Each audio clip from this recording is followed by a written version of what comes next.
Can you tell us a little bit about what it's like on the ground at the moment in Syria and in the neighboring countries that are taking in refugees? The picture is sadly rather grim. We are estimating that around the region there are up to 14 million children who are currently in need of assistance as a result of the crisis, primarily in Syria, but also recently in Iraq.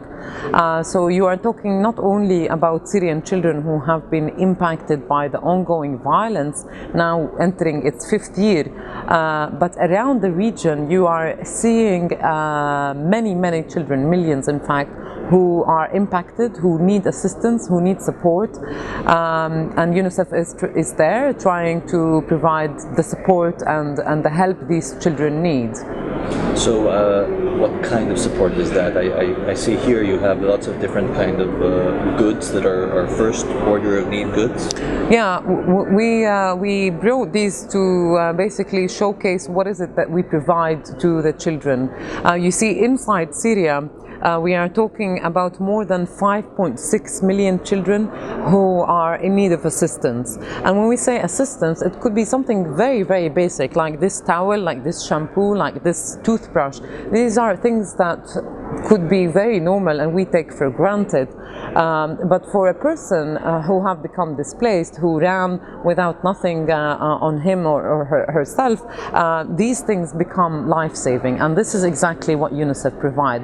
So we provide these hygiene kits. We also vaccinate millions of children against polio primarily, but also against measles and other diseases. We provide clean water for about 16 million children inside the country who are still inside the country.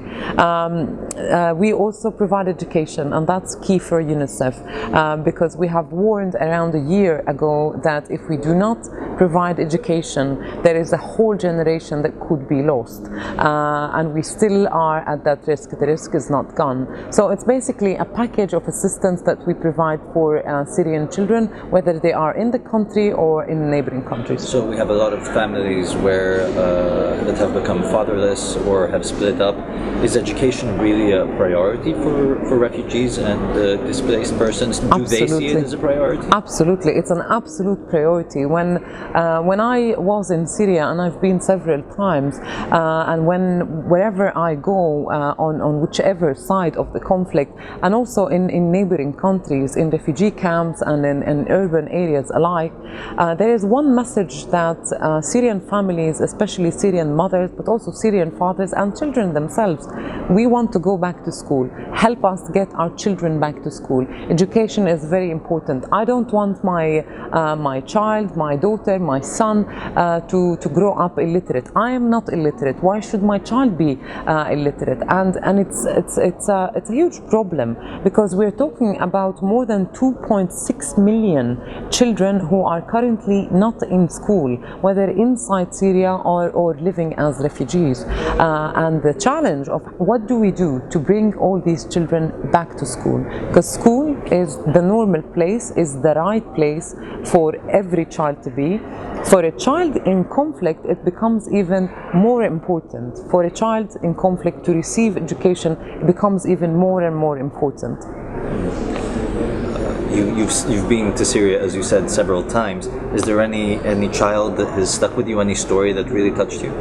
Yes, actually I met a child in a school that have become a shelter, and inside Syria we are talking about 5,000 schools that no longer can be used as schools because they're either sheltering the displaced, or they've been bombed or destroyed.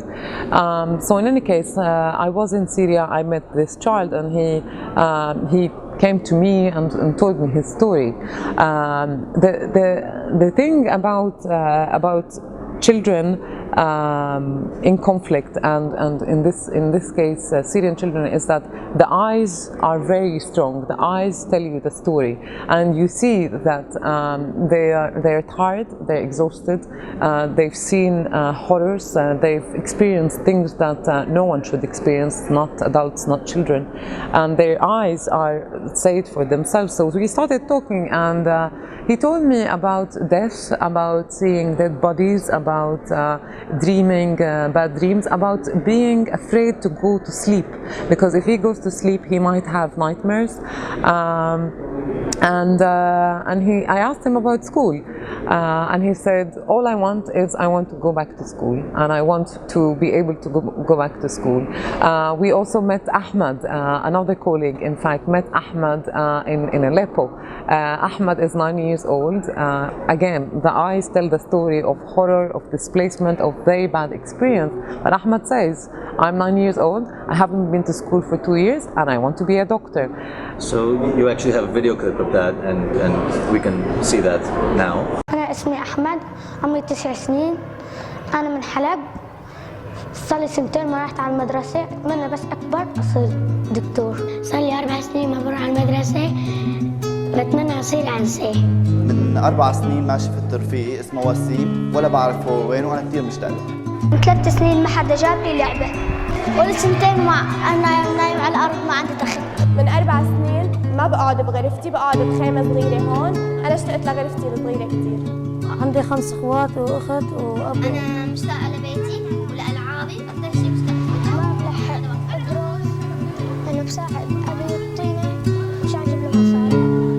أنا اسمي جود، أنا من ببيلة، صار لي 4 سنين. So it's basically people like Ahmed, people like Dala, these children who are 8, 9, 10, 12, some of them have not been to school for 4 years, 2 years, 3 years. But the fascinating thing is, and this is where hope comes to us as well, is when these children tell you about their dreams, and when these children tell you, I've not been to school, but I want to go back to school. Help me to go back to school. I want to be a doctor. I want to be a graphic designer. I want to be a chef because I want to introduce to the world the food from my country, which is delicious, by the way. These dreams should give the whole world a lot of hope, and that's where we need to invest. We need to invest in, I'm not saying we can make these dreams come true, but at least we can make some of these dreams come true. And I don't think it's a lot to ask for a child who's 9 years old just to be able to go back to school. Let's go back a bit to the conflict, which you say in Syria is not just in Syria anymore, but because of the regional problems, this has expanded to now include 14 million children who are in need of assistance. How is that going to affect UNICEF's role in the region, and what do you hope to achieve in the coming years?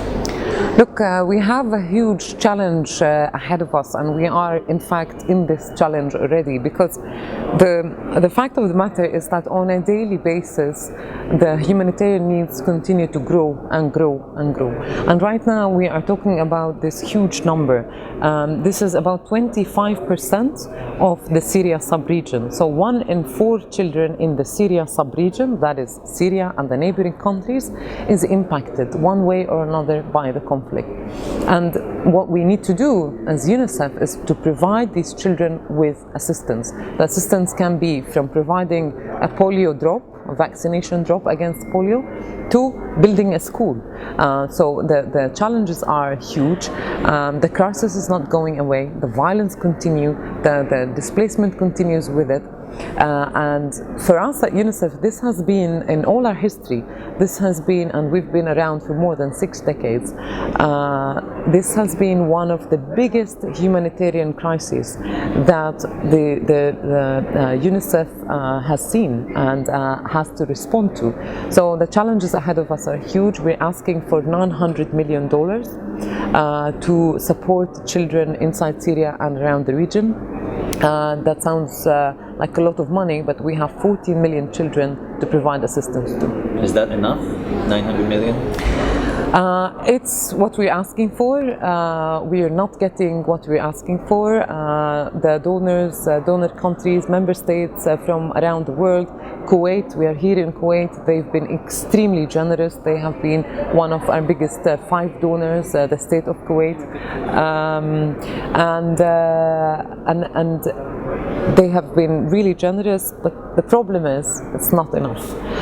It's not enough, and we will need more assistance. And the assistance, the type of assistance that we now need is not just the polio drop and the bottle of water and the hygiene kit and the soap to wash the hands. It's important, of course. All of this is important. We also need a lot to support children from around the region to be able to get education, to go back to school. Juliette, one last question. You mentioned Ahmed, which has a dream to become a doctor. He's 9 years old, and he has hope. So do you have hope that this crisis will come to an end someday? We should never give up on hope. We should never give up on children. We should never be tired or get exhausted because of the burden that this crisis is providing. We have an obligation to continue and provide humanitarian assistance to these children. These children are the future of not just of Syria. These children are the future of the whole region. And if peace does not come to Syria and the region, the consequences could be quite huge for the rest of the world. So the least we can do until a political, peaceful solution is found to this crisis is to provide humanitarian assistance and assistance in general to these children. Juliette Touma, regional spokesperson on the Syrian crisis for UNICEF. Thank you very much. Thank you.